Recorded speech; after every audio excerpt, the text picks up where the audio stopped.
Welcome back to the Death and Grief Talk podcast. My name is Joelle Maldonado. I'm also known as the Grave Woman, and I'm your host. One of my favorite people in the death care industry is my friend Melissa Meadow. Melissa is a licensed funeral director who specializes in eco-friendly burial and disposition options. Melissa is an educator as well as dog mom to her grief therapy dog, Kermit. I recently had the chance to sit down and discuss quite a few things with Melissa, including the amazing work she's doing through her brand, The Modern Mortician, the dark side of working in the death care industry, struggles with mental health, healing mentally, spiritually, and emotionally, and finding her place in the death care industry. Melissa, welcome. Me Melissa Meadow now. I legally changed my name. Okay. And I don't care how I go to that. But yeah, I am Melissa Meadow and still online as the Modern Mortician. I wanted a name that was mine. So I had grown up with parents divorcing and fighting over whose last name we were going to have. And I wasn't seeing marriage in my near future. Something that I wanted for me. Melissa Meadow. I like that. Thank It's you. like mysterious, it's sexy, it's sensual. It's you. Thank you so much. So I was telling you that you just look so amazing. Well, first of all, let's back up a little bit. For those of you who are living under a rock and you don't know who Melissa is, Melissa, why don't you just give us a brief introduction? Well, I am Melissa, known online as the Modern Mortician. Um, I've been running this game for 6, 7 years. I guess that's why my feet hurt. um, I was one of the first online influencers educating about greener options, and it started with like green burials, like in my backyard, basically, not really, but like in my area in Austin, Texas. I kind of chased that dream and went online to educate people about those options and have been here ever since. And that's how we connected, was online. Yes. And it's been amazing to see you grow. And let me also say you are radiant as well. Congratulations on your marriage. Thank Awesome. you. So Thank happy you. for you. Thank you. Thank you. And while we're talking about marriage, thank you so much for these beautiful earrings you sent me around the time I got married. I'm rocking my Naughty Coffin Moonstone casket earrings, which are beautiful. We'll give you all the information on how to support Melissa through purchasing through Naughty Coffin. She has amazing merch. Let's talk about death t-shirt, but realized it was in the dirty clothes because I wear it like 3 or 4 times a week. But I was telling you before we kind of got started that you just look amazing, and it's not just physically. I literally can see your energy radiating. Your energy feels peaceful, it feels happy, it feels joyous. What is responsible for that glow, and what is responsible for this shift in energy that you have? Oh, wow. It's been a work in progress literally over the last couple of years, like from the time I decided it was time to leave Texas. I was focusing on getting to a place with a better climate, um, in a state that all the death care options that were being progressive were already legal. And so I moved here in October of 2020 to Washington to work for a couple of different funeral homes that it was just not a good fit. They weren't ready to be progressive. But the hard road led me to where I am now, and I have landed at a place that truly values me and is excited about everything that I bring to the table. And I'm living like in the woods. So I've been doing some like connecting on with like my guides and things like that through a friend named Bear Ballantyne. And she's been helping me like work on myself and heal what I need to heal to move forward to help others in the best way possible. And then And along with a little bit of help from my doctor and the right antidepressants. This can be a very hard field. you know, I'm so glad that you're so transparent about what you've struggled with as far as mental health, as far as not fitting into the right funeral homes, because I think so many of us, myself included, are so eager to get into this industry because we have such a desire to help people. We have such a desire to support people. And then we're morbidly curious. We're curious about what happens when we die to our physical bodies and a lot of times to our spirits. And one of the things that people just don't like to talk about is how much of a mental and spiritual drain it can be to find where you belong in this industry, cultivate or be in a culture work wise that supports who you are as an individual, and express yourself spiritually through the care that you give to others. It's like you get into the industry, you go to mortuary school, you get your license, you do your apprenticeship if you're lucky, and you're thrown into the wolves basically, because what they don't tell you is that you become a part of a very unhealthy system. Any thoughts? Anything you want to add?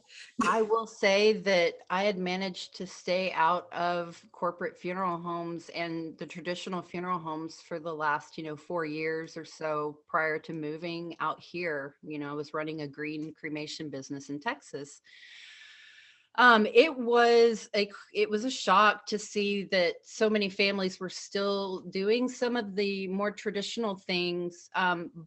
But I was reminded of how salesy it really was behind the scenes, especially when I worked for a corporation that's known nationally. Their goal, they had students working for them so they could pay them less than a licensed director, because in the state of Washington you can throw your apprentice right out without any supervision, it seems like, or at least that's what was going on.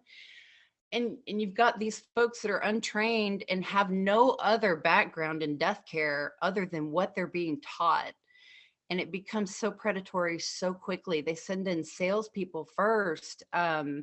Those families think the salesperson is their funeral director, and by the time the funeral director gets in, they're angry, they're mad.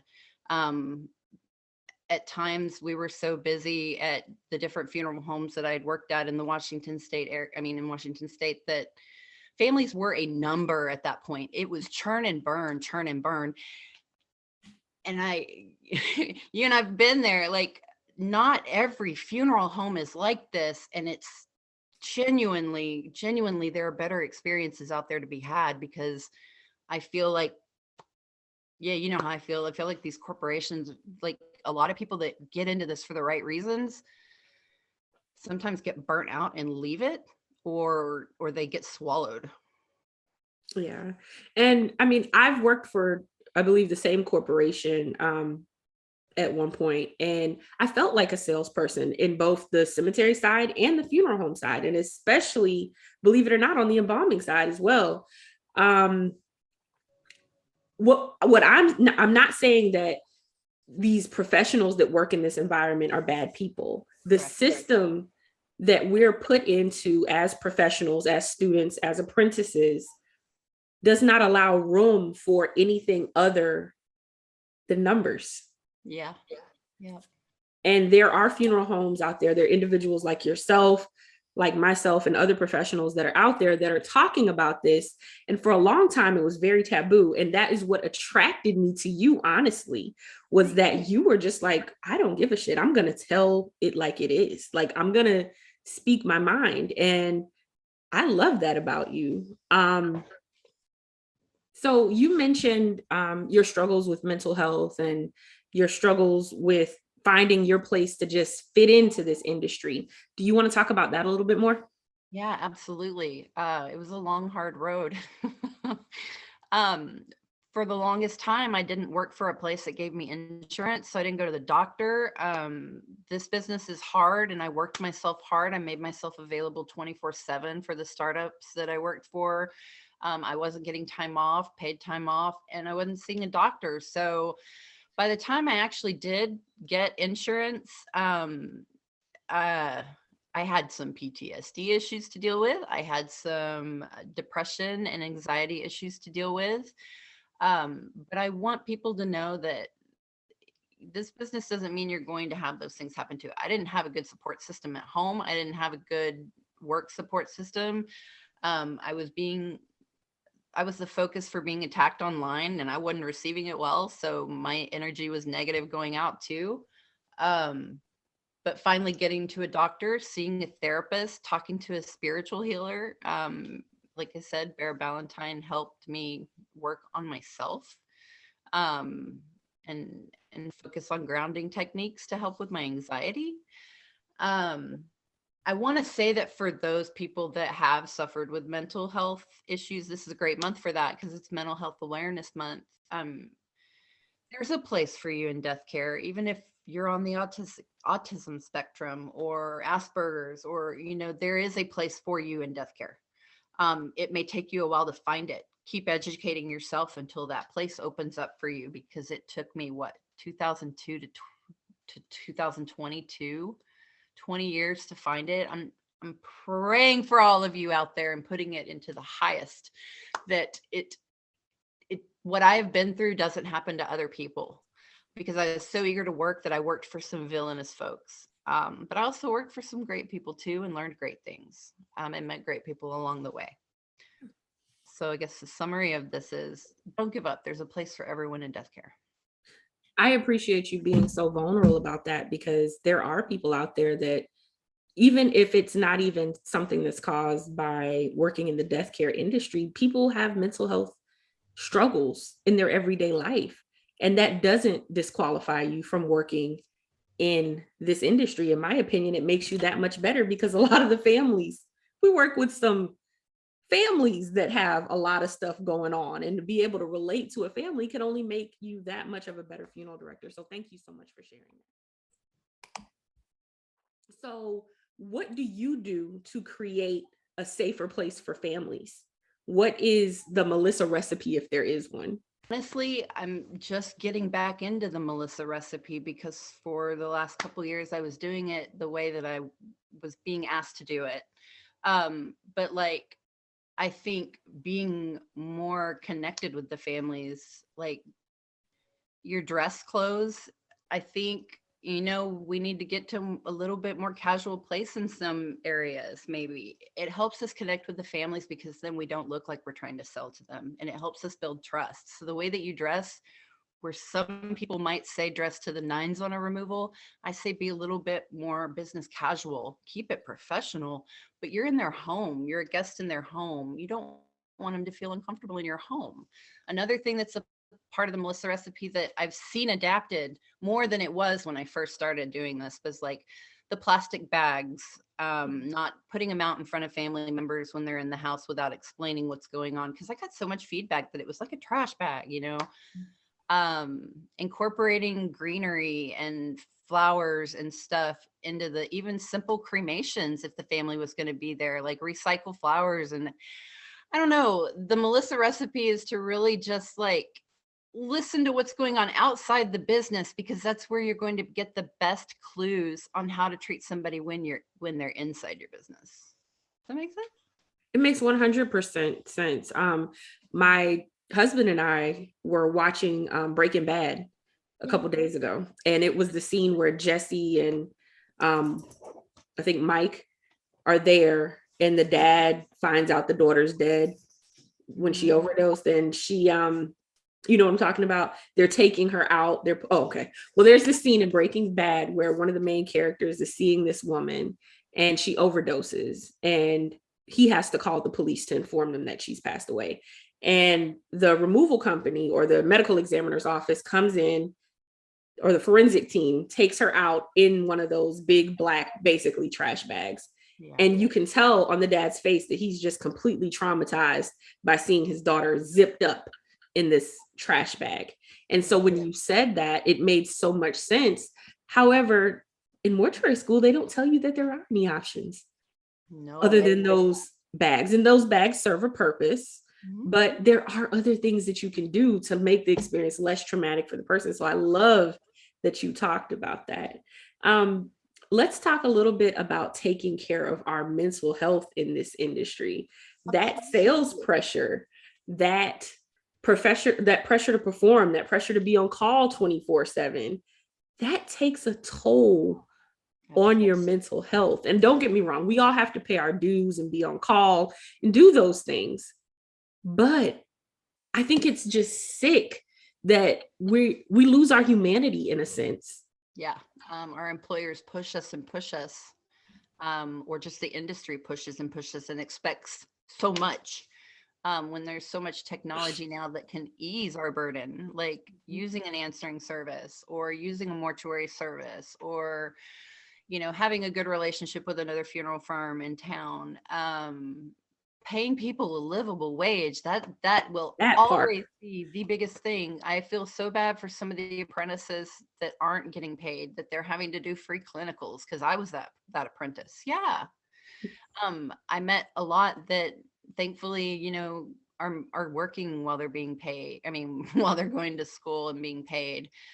So there is some change happening, but there are still so many of our future, death care people, colleagues, that are stuck in a rut and think that that's the only way that it is. And there are other places that will work with you. And I tend to go off on a tangent, so you're gonna have to help me get back on track. What were You're fine, because I do the same thing.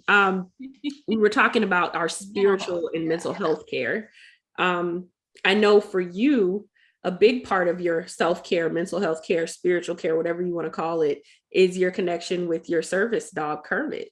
Yeah, I love how you knew that I was going there I did. and left. Yeah, yeah, Who's taking a nap? taking a nap. So yeah, he's awesome, and the fact that I get to share him with the world and the families that I care for is awesome too. Um, he's been doing that since he was, 4 months old. We got into this, and he was the first certified therapy dog in death care and funeral care in the state of Texas. And just him being with me all the time, from at the beginning, like removals and going to hospices and doing activities in the community, going to school shootings. I mean, just anything we could get involved in. That's why I ended up developing the Naughty Coffin gift shop, was to be able to support those endeavors. But yeah, Kermit is a super special dog. He is. He, like, whenever I see you post pictures of him online, like the birthday shoot, I was like, oh my God, this is too much, but I love it. I love it. It's just over the top and I love it. Um, so what does a certified therapy dog do, grief therapy dog do?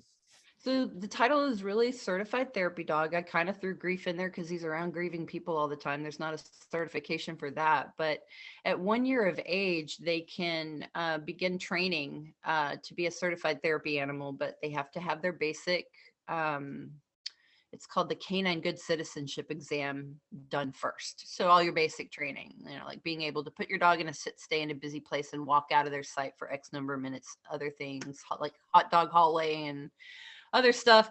But yeah, he took his test, and we went through the Austin Dog Alliance, and they changed their name to the Dog Alliance. They're in Cedar Park, Texas.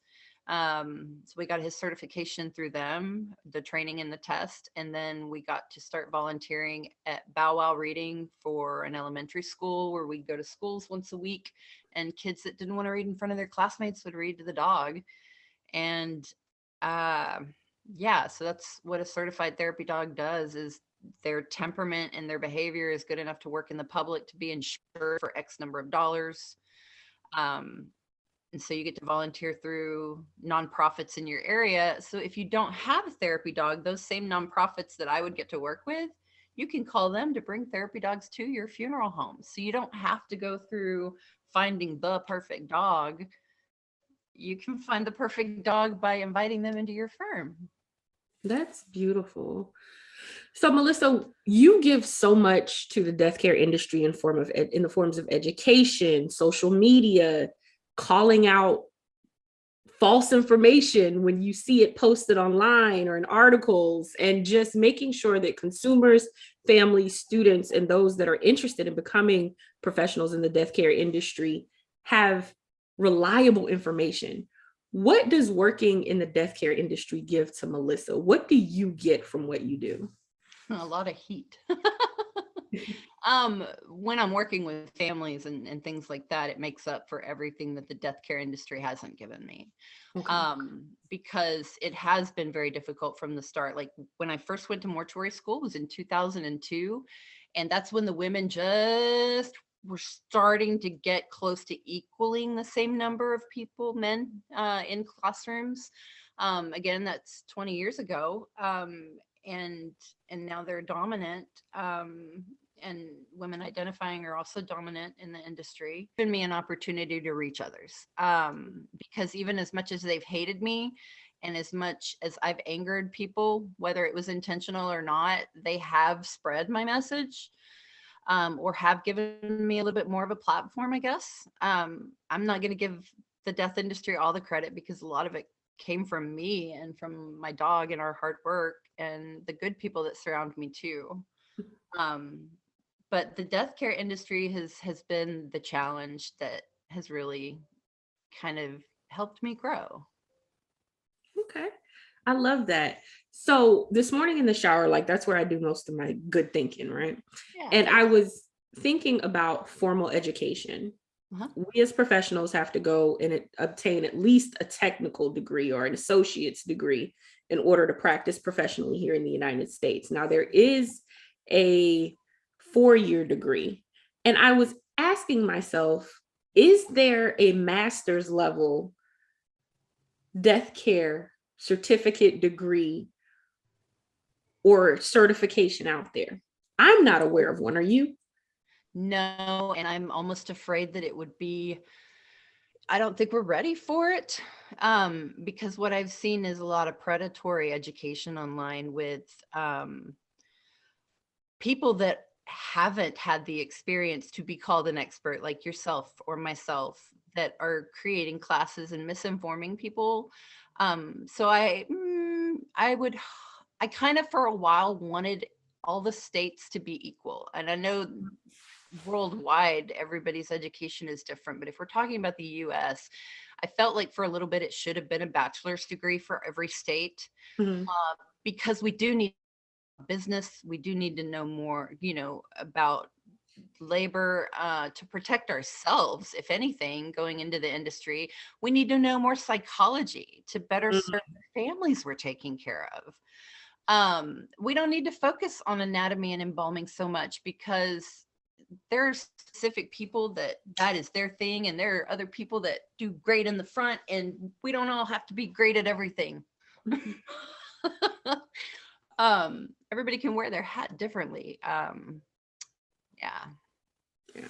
And so that segues perfectly into the question that I thought to ask you. Mhm. What would a master's level, expert level education for death care professionals look like? And I'm not just talking about funeral directors, I'm talking about death doulas, those that aren't necessarily doulas, but they help people plan, and not from an estate legal side, but just having conversations with their families, those that assist with medical aid in dying. Like, what would that look like for you or in your mind? I think that the best way to do it would to have this master's level course have something from all of it. If you're a funeral professional, you need to learn about death doula work so you can better understand those folks when you're working with them in the public, as they should also work with hospice people. And hospice people, I mean, maybe have like one of the courses be you have to volunteer for hospice for 6 months or something. I mean, there's a lot of different ways this can go, but I think it should touch in everything, like even insurance sales. The master's level in death, you can't just be good at one thing. You need to at least have knowledge in all of it, I think. I Because agree. that seems to be the hiccup I'm seeing in some online education, is that they're informed on their subject, which may be misinformation about this other part of death. You know what I'm saying? Yeah, I do. I think that you're 100% correct. I would focus more on disposition choices and options Okay. and Well, you were talking alternatives. masters, and I was thinking, what, 8 years? So Yeah, you are because absolutely right. I mean, even me, like I don't consider myself to be an expert because I'm always learning, but I have tons of experience. I cannot have an intelligent conversation about aquamation Okay. or Get it. I'm about to say the word wrong. Recomposition. Yeah, you said it wrong. I said it so wrong. You see? Natural organic reduction. Natural organic reduction. Yeah. So recomposition, terramation, those are brand names, just like wait, did I say resomation? I meant recomposition. I don't know what I said. You said Anyway, recomposition. yeah, recomposition. Resomation and aquamation are brand names for the water cremation, which is alkaline hydrolysis. So yeah, I totally, yeah, that's a way better idea. We do need, everybody needs to be educated on all the forms of disposition, whether it appeals to you or not. And that's a big thing in the industry, like with flame cremation when it got popular. The industry ignored it, and then the ICCFA was developed because the NFDA wouldn't pay any attention to it, and they were stuck in their ways. They're not so much anymore, but when it happened, this is what the history is.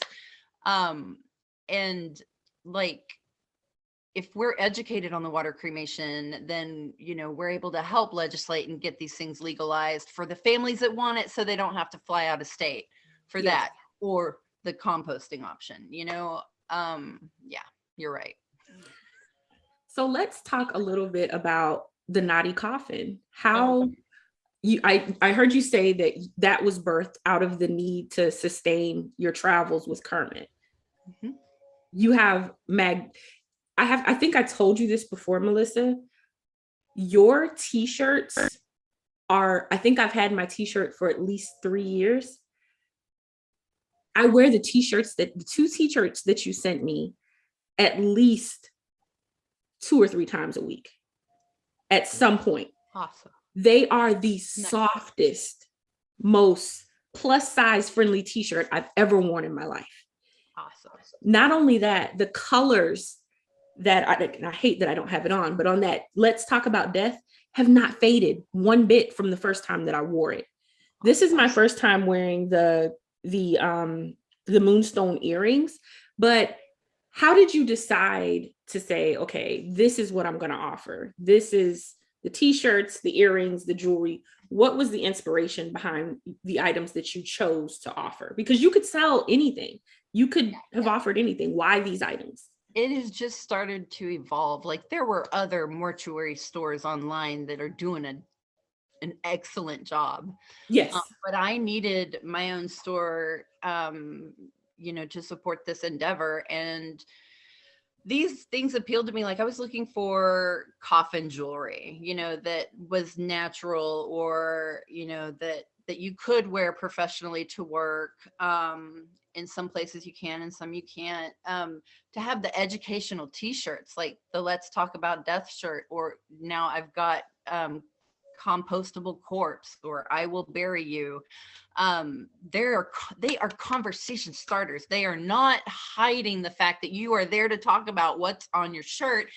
And I was so shocked. I was in the boonies in Oregon, on my way to the ICCFA convention, you know, back when they had it a couple months ago or whatnot. And a man at a convenience store saw my shirt that had the shrouded body on it, and was like, "That's a cool burial." He knew. He already knew. That's and I really was like, cool. Yeah, cool, isn't it? That's really cool. So let's shift gears a little bit before I let you go. Yeah. How does it feel to be like the go-to person for green burial? Like, what does that feel like? Like, you've been on PBS, you've been on television several times.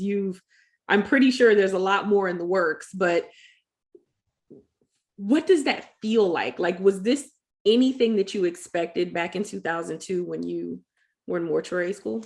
Not at all. It wasn't even on my radar. It wasn't even taught about. So a lot of it was so much self-taught, and looking up to mentors like Amy Cunningham and Elizabeth Fournier and the folks at the Green Burial Council, you know, that shared their knowledge with me.